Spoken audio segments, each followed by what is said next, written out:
అందరికీ నమస్కారం. Welcome to our Telugu కథల సంపుటి ఛానల్.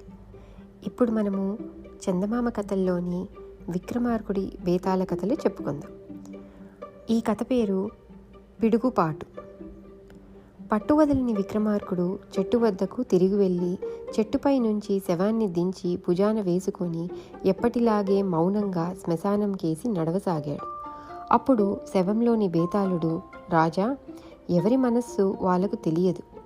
ఆలోచనలు మనసు లోతులను అందుకోలేవు.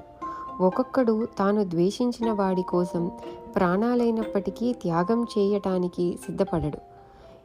ఇందుకు నిదర్శనంగా ఇద్దరు అన్నదమ్ముల కథ చెబుతాను, శ్రమ తెలియకుండా విను అంటూ ఇలా చెప్పసాగాడు.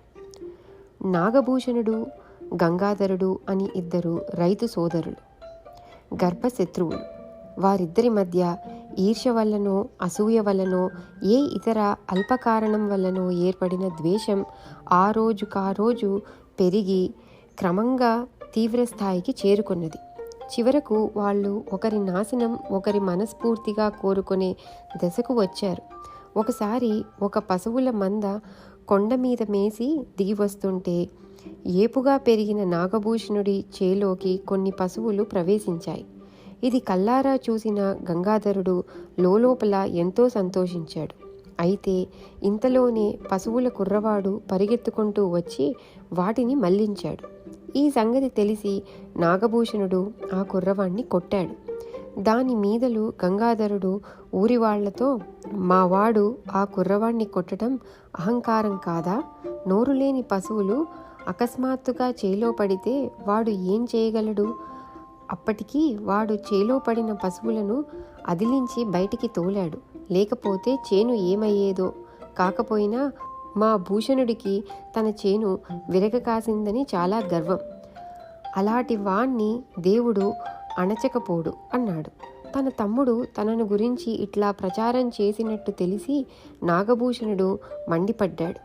తరువాత కొద్ది రోజులకు గంగాధరుడు బండి నిండా గడ్డి వేసుకొని కొండదారి వెంట దిగి వస్తుండగా ఒక ఎద్దు కాలు మడతపడి నేల మీద పడింది.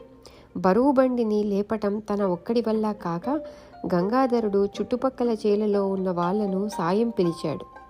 ఎద్దు కాలు విరిగినట్టు తెలిసింది. ఈ సంగతి తెలిసి భూషణుడు లోపల పరమానందం చెంది కనిపించిన ప్రతివాడితోనూ, పాపం మా వాడి ఎద్దుకాలు విరిగిందంటగా, అయినా ఆ భగవంతుడికి ఎవరి పొగరు ఎలా అణచాలో బాగా తెలుసు అన్నాడు. ఈ సంగతి తెలిసి గంగాధరుడు అగ్గి మీద గుగ్గిలం అయ్యాడు. ఈ అన్నదమ్ముల భార్యలు తమ భర్తలకు ఏ విధంగానూ తీసిపోలేదు. అసలే తోడికోడళ్ళు. దానికి తోడు భర్తల మధ్య బహిరంగ శత్రుత్వం ఉండడంతో వాళ్ళు తమ ఈర్ష్యలను దాచుకునే అవసరం లేకపోయింది.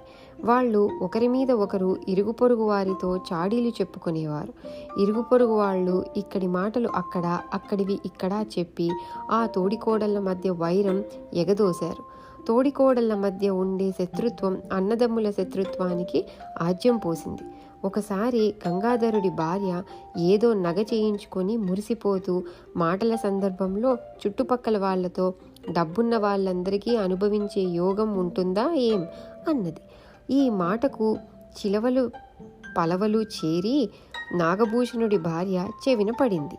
తన తోడికోడలు తనను గురించే ఈ మాట అన్నదని నాగభూషణుడి భార్య అనుకొని కంటతడి పెట్టుకుంటూ తన భర్తతో చెప్పింది. మనమేమైనా లేని వాళ్ళమా? నాకు అంతకన్నా అందమైన నగ కొంటే గాని దాని పొగరు అనగదు అన్నది ఆమె. నాగభూషణుడు భార్యను బలపరుస్తూ తన భార్యకు ఖరీదైన నగ చేయించాడు. ఏదో పేరంటం సాకు పెట్టి నాగభూషణుడి భార్య తన ఇరుగు పొరుగున తన నగ చూపిస్తూ, దీన్ని చూసి కళ్ళలో నిప్పులు పోసుకునే వాళ్ళు ఉంటారు అన్నది. ఆ నోట ఆ మాట గంగాధరుడి భార్యకు చేరింది. ఆమె ఈసడింపుగా గంగిరెద్దుకు కట్టిన గంతలా ఉన్నది ఆ నగ. దాన్ని చూసి కళ్ళల్లో నిప్పులు పోసుకోవాలని కూడానా అని వ్యాఖ్యానించింది. ఇటువంటి చిన్న చిన్న సంఘటనలు పాపం బద్దలైనట్టుగా పగిలి తోడికోడళ్ళు ఒకరినొకరు శాపనార్థాలు పెట్టుకొని వీధిన పడటము, అన్నదమ్ముల కలయబడి తన్నుకోవటము కూడా జరిగేది. ఇలా ఉండగా ఒక వర్షాకాలం కుంభవృష్టి సాగింది. గంగాధరుడి ఇంట దక్షిణపు గోడ బీటలు పడింది. ఇంటి కప్పు చిల్లులు పడి కురుస్తుంటే ఏదన్నా చేద్దామని గంగాధరుడు కప్పు మీదకి ఎక్కాడు. ఇంతలో కళ్ళు పోయేటట్టు మెరిసి పెళపెళ రావాళ్లతో పిడుగుపడింది. గంగాధరుడి కప్పు కొంత పోయింది. గంగాధరుడి భార్య గొల్లున ఏడుస్తూ తన భర్తను కేకేసింది. జవాబు లేదు. ఆమె ఆవేశంతో పక్క ఇంటికి వెళ్ళి తన తోడికోడల్ని కౌగిలించుకొని, అక్క, నీ మరిదిని కాపాడు అంటూ ఏడ్చింది. ఆమె కొయ్యబారిపోయినట్టు నాగభూషణుడితో, చూస్తారేమిటి, దీపం తీసుకొని రండి, మరిది ఏమయ్యాడో పాపం అన్నది. ముగ్గురు దీపంతో కప్పుకూలిన చోటికి వెళ్ళారు. ప్రమాదకరమైన శిథిలాల మధ్య తలకు ఏదో తగిలి స్పృహ లేకుండా పడి ఉన్న గంగాధరుణ్ణి నాగభూషణుడు తన ఇంటికి తెచ్చాడు. వైద్యుడు వచ్చి చికిత్స చేసిన మీదట గంగాధరుడు త్వరగానే కోలుకున్నాడు. అటు తరువాత ఆ రెండు కుటుంబాల మధ్య శత్రుత్వం అన్నది మచ్చుకైనా కనిపించలేదు. ఇది జరిగిన ఎంతో కాలానికి కూడా గంగాధరుడి భార్య, ఆనాడు మా బావగారు దేవుడల్లే వచ్చి నా పసుపు కుంకుమ నిలబెట్టారు అని సందర్భం వచ్చినప్పుడల్లా అంటూ ఉండేది. బేతాళుడు ఈ కథ చెప్పి, రాజా, ఆ అన్నదమ్ముల మధ్య నిజంగా ఉన్నది శత్రుత్వమా, ఆత్మీయత? ఇద్దరూ ఒకరికి జరిగిన నష్టం గురించి ఇంకొకరు ఎంతో ఆనందం పొందేవారు కదా. నాగభూషణుడు తన తమ్ముణ్ణి అపాయం నుంచి రక్షించటానికి అలా ఎందుకు ముందుకు వచ్చాడు? ఆ తరువాత వాళ్ళ మధ్య వైరం అయిపోలేకుండా ఎందుకు పోయింది? ఈ సందేహాన్ని సమాధానం తెలిసి కూడా చెప్పకపోయావో నీ తల బద్దలైపోతుంది అన్నాడు. దానికి విక్రమార్కుడు, అభిమానంలాగే మనుషుల మధ్య ద్వేషం కూడా ఒక తెంచరాని బంధం. నిర్లిప్తత ఉన్న చోట మాత్రమే ఏ బంధమూ ఉండదు.